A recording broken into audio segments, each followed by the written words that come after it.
Well, he likes to keep us on his toes, but Donald Trump has now announced a 25% tariff or a tax on any car or car component that's being brought into the American market from a company overseas.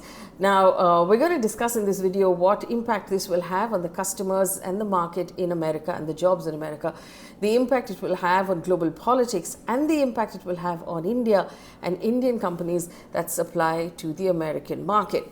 Also remember, like, share, subscribe, and if you have not signed up for our membership yet, please do so as well.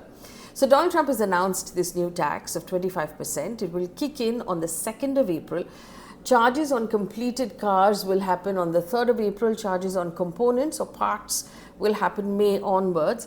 And the president has claimed that this measure will lead to, and I'm quoting, tremendous growth for car industry, promising to spur jobs and investments in the US. Now, according to one Reuters report, the US imported $474 billion worth of automotive products in 2024, including passenger cars worth $220 billion. Now, America is the largest auto market in the world as a developed country. Most of its supply for all of these products come primarily from Mexico, but also from Japan, Korea, Canada, Germany, and some from the UK. These are all US's closest allies who are its biggest supporters. So it sent global politics into a tizzy as everybody's wondering, what do we do next and what our response is going to be. Now, let's take a look at why this has been done. Trump envisages that this will lead to $100 billion in revenue.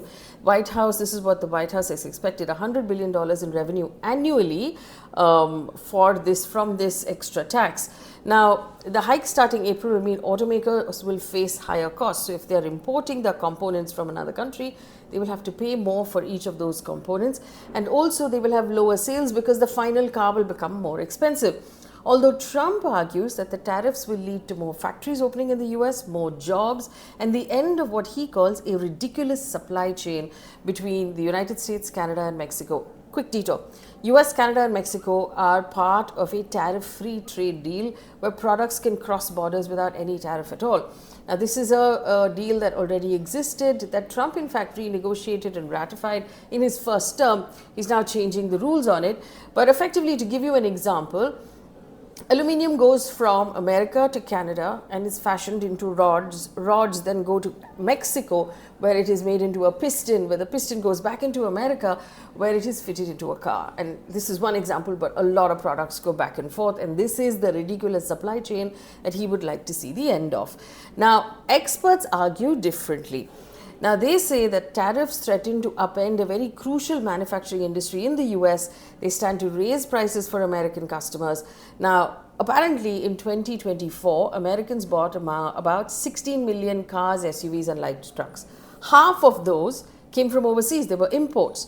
Car companies are definitely certain right now that they will have to pass on that added cost to customers, especially given that they can't so quickly turn around their supply chains.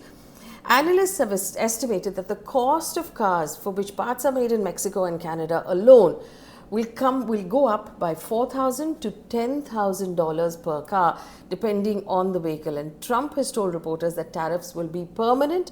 This is not a temporary thing. And his reasoning is, if you build your car entirely in the United States, there will be no tariff at all, right? Now, what will this mean in terms of disruption for supply chains across the world?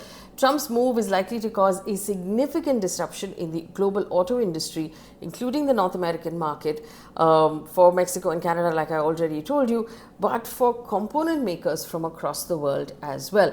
So this is how the world is reacting, right? The European Union, Canada, Japan, all in a huddle at this point.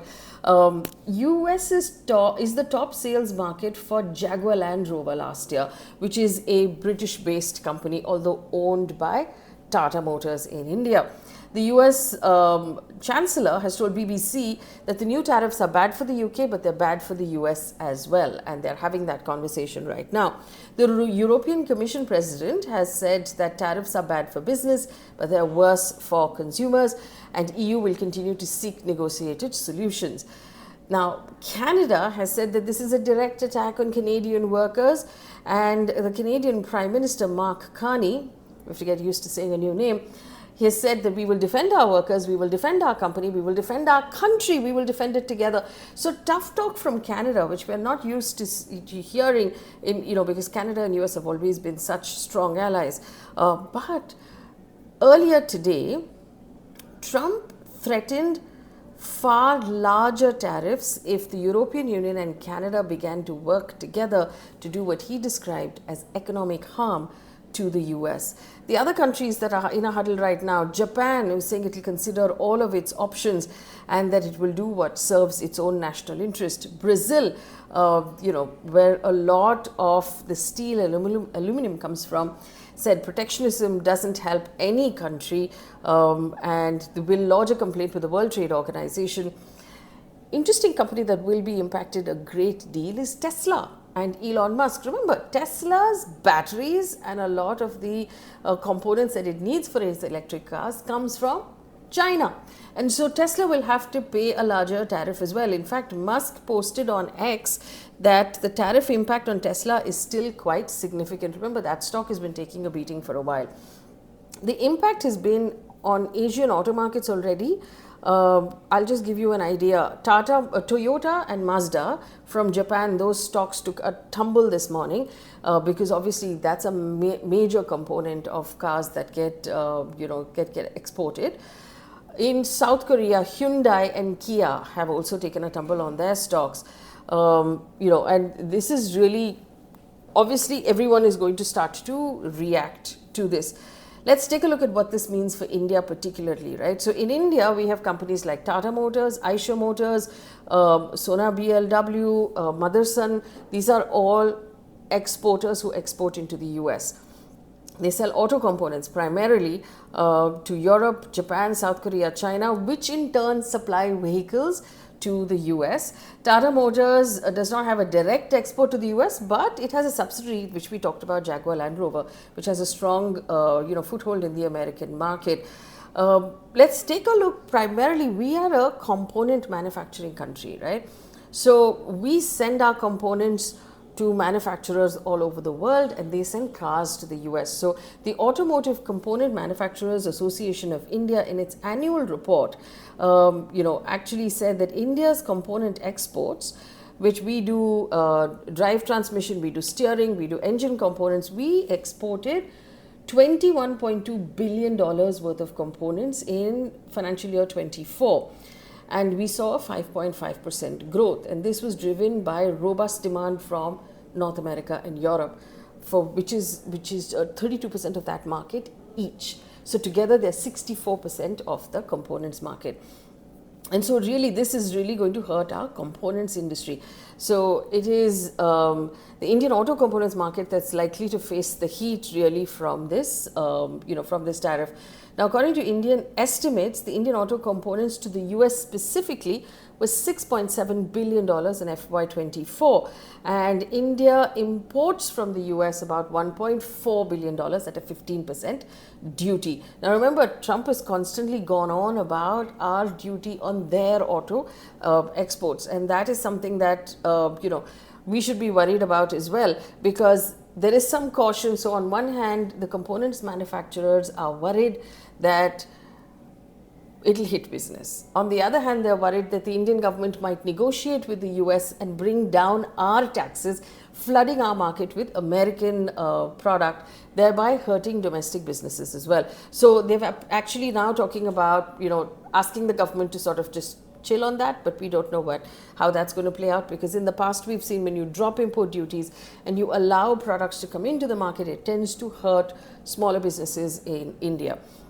Now, a lot of the Indian component manufacturers have subsidiaries or joint ventures in the US. So, for example, Bharat Forge has a facility in the US. Motherson Group has a facility in the US. TVS Holdings.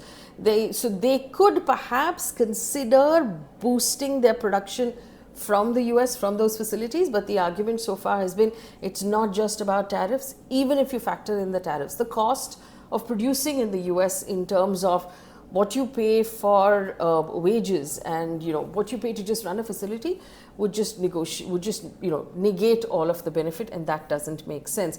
There's one silver lining, it is barely a silver lining, where the Indian companies are saying that because the tariff is not particularly India related, but it's the same for everyone across the world, our cost-effective competitive advantage, where India has an advantage of lower labor cost, and that's why we're able to manufacture cheaper, that continues because everybody's paying a higher tax. So we still remain competitive. But like I said, that's a tiny silver lining. But it does seem like the people who will be hit first is in the US, because first of all, cars will become more expensive.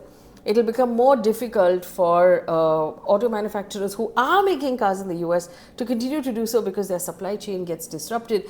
There's one analyst who has said that yes, in the long term, medium term, it might lead to more factories in the US, but in the short term, indirectly, sales forces, like showrooms will get shut down, dealerships will get shut down, so there will be job loss on that front as well.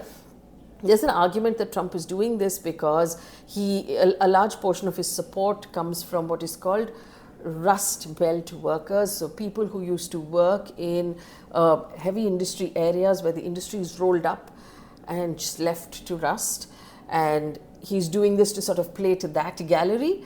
But what impact will it have on the rest of the country? Analysts tend to disagree. Also, I want to point out that Trump is really, plays a who blinks first. We've seen him do it so far several times on the tariff front, where he'll basically say that this is what I'm going to do on the 2nd of April.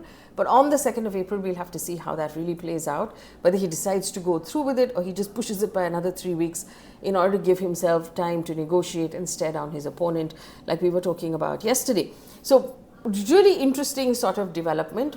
I think also what this does is making a lot of the US's allies, its close allies, countries like Germany, for example, become more protectionistic. Japan saying we will do what is in our interest. Canada saying that we will protect our workers. So what it's leading is for a more protectionist turn all over the world. It's changing the tone of how the entire world is talking about trade, how the entire world is talking about just global politics. And that will be an interesting thing to watch out. So leave me a comment in the comment section if you believe that Trump is doing the right thing by protecting his own country and his people in the way that he seems to think that he's doing, or if you think that this is just going to lead to a whole new different world, given the fact that what this president is doing is changing unilaterally what several presidents have worked on over several terms in the US.